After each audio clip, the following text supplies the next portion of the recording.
మగధీర సినిమాలో శ్రీహరి గారు నీ ప్రేమను గెలిపించుకోవడానికి మళ్ళీ పుడతావురా భైరవా అన్నారు. మనలో చాలామంది ఈ రెండోసారో మూడోసారో పుట్టే ఉంటాం. కానీ ఎంతమందికి వాళ్ళ కిందటి జన్మలో ఏం జరిగిందో గుర్తుంటుంది? అలా ఎవరికైనా గుర్తొస్తే అసలు కథ 1926 11 డిసెంబర్ ఢిల్లీలో మొదలైంది. పుట్టింది శాంతిదేవి.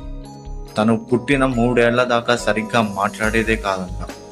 కానీ తన 4వ ఏట మొదలవ్వగానే ఇప్పుడు తను ఉంటున్న ఇల్లు తనది కాదని, ఎక్కడో ఢిల్లీకి 160 కిలోమీటర్ల దూరంలో ఉన్న మథుర వాళ్ళ ఊరని చెప్పేదంట. అక్కడ వాళ్ళెవరూ దీన్ని నమ్మేవారే కాదు. అయినా సరే శాంతిదేవి తన కిందటి జన్మ గురించి ఏదో ఒకటి చెప్తూనే ఉండేది. ఎప్పుడైనా వాళ్ళ ఇంట్లో భోజనం చేస్తుంటే తన కిందటి జన్మలో తన ఫేవరెట్ ఫుడ్ ఏదో చెప్పేది. అంతేకాదు, అప్పుడప్పుడు వాళ్ళమ్మ కొత్త బట్టలు వేస్తుంటే తన కిందటి జన్మలో తన ఫేవరెట్ డ్రెస్ ఏంటో కూడా చెప్పేసేది. ఇలాంటి మాటలతో రోజులు గడుస్తున్న కొద్దీ ఒక రోజు తన కిందటి జన్మలో తన భర్త గురించి, బిడ్డ గురించి చెప్పిందంట.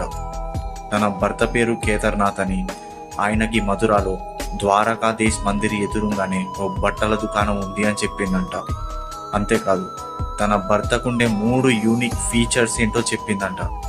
అవేంటంటే, తన భర్త చూడడానికి తెల్లగా ఉంటాడని, ఆయనకి ఎడమ చెవి మీద మచ్చ ఉంటుందని, ఇంకా అతనికి కళ్ళద్దాలు ఉంటాయని చెప్పిందంట.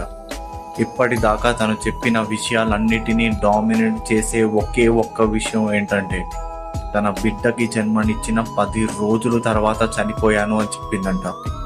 ఈ మాటలన్నీ విన్న తర్వాత అక్కడున్న వాళ్ళందరూ ఆశ్చర్యపోయారు, కానీ ఎవ్వరూ నమ్మలేదు, ఒక్కరు తప్ప. తన స్కూల్ హెడ్ మాస్టర్ 2 ఏళ్లుగా ఈ మాటలన్నీ చెప్తుంది కదా, అసలు తిను చెప్పేది ఎంతవరకు నిజమా అని తెలుసుకోవడానికి మథురలో శాంతిదేవి గారు చెప్పిన అడ్రస్కి వెళ్ళారు. అదే ద్వారకాధీశ్ మందిర్. ఆశ్చర్యం ఏంటంటే, ఆ మందిర్ ఎదురుగానే ఓ బట్టల దుకాణం ఉందంట. ఆ బట్టల దుకాణం యజమాని పేరు కూడా కేదార్నాథ్ అంటారు. అంతేకాదు, ఆ యజమాని కేదార్నాథ్కి శాంతిదేవి గారు చెప్పిన 3 ఐడెంటిఫైయింగ్ ఫీచర్స్ మ్యాచ్ అయ్యాయంట. అవే చూడ్డానికి తెల్లగా ఉండడం, ఎడమ చెవి మీద మచ్చ ఉండడం, అతనికి కళ్ళద్దాలు ఉండడం. ఈ విషయాలన్నీ గమనించిన హెడ్ మాస్టర్ గారు కేదార్నాథ్ గారితో మాట్లాడడం మొదలుపెట్టారు. అప్పుడు ఆ యజమాని కేదార్నాథ్ గారు ఇలా అన్నారంట, తన భార్య లుబ్ధీదేవి కూడా 9 ఏళ్ల క్రితం తన బిడ్డకి జన్మనిచ్చిన 10 రోజుల తర్వాత చనిపోయింది అని చెప్పిందంట. విషయం అర్థం చేసుకున్న హెడ్ మాస్టర్ వెంటనే శాంతిదేవి గారిని మధురకి రప్పించి జరిగిన విషయం అందరి ముందు చెప్పారు. అప్పుడు కేదార్నాథ్ గారు శాంతిదేవి గారితో ఒంటరిగా మాట్లాడాలి అని చెప్పి, నీకు కిందటి జన్మలో ఆర్థరైటిస్ అనే రోగం ఉండేది కదా, మరి దీనివల్ల నీ ఎముకల యొక్క జాయింట్స్ సరిగ్గా ఉండేవి కాదు, మరి మన సెక్షువల్ లైఫ్ ఎలా జరిగింది అని అడిగారంట. 6 ఏళ్ల పాప ఏ మాత్రం తడబడకుండా వాళ్ళిద్దరి మధ్య జరిగిన ఫిజికల్ ఇంటర్ కోర్స్ గురించి చాలా క్లియర్గా ఎక్స్ప్లెయిన్ చేసింది. అంతేకాదు, తను చనిపోయే ముందు ఏ సర్జరీస్ అటెండ్ అయిందో, తనకి ఏ ఆపరేషన్స్ జరిగాయో కూడా చాలా క్లియర్గా ఎక్స్ప్లెయిన్ చేసింది. ఈ సంఘటన తర్వాత లుబ్ధీదేవి గారే శాంతిదేవిగా మళ్ళీ పుట్టిందని అందరూ నమ్మారు. లుబ్ధీదేవి అంటే కేదార్నాథ్ గారి భార్య, అలియాస్ మళ్ళీ పుట్టిన శాంతిదేవి. ఈ వీడియో ఇంతటితో సమాప్తం.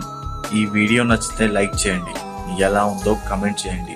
ఇంకా ఇలాంటి కొత్త కొత్త విషయాలు తెలుసుకోవాలనుకుంటే, పాత విషయాలే అనుకోండి, ఇంకా ఇలాంటి కొత్తదైన పాత విషయాలు తెలుసుకోవాలనుకుంటే డూ సబ్స్క్రైబ్.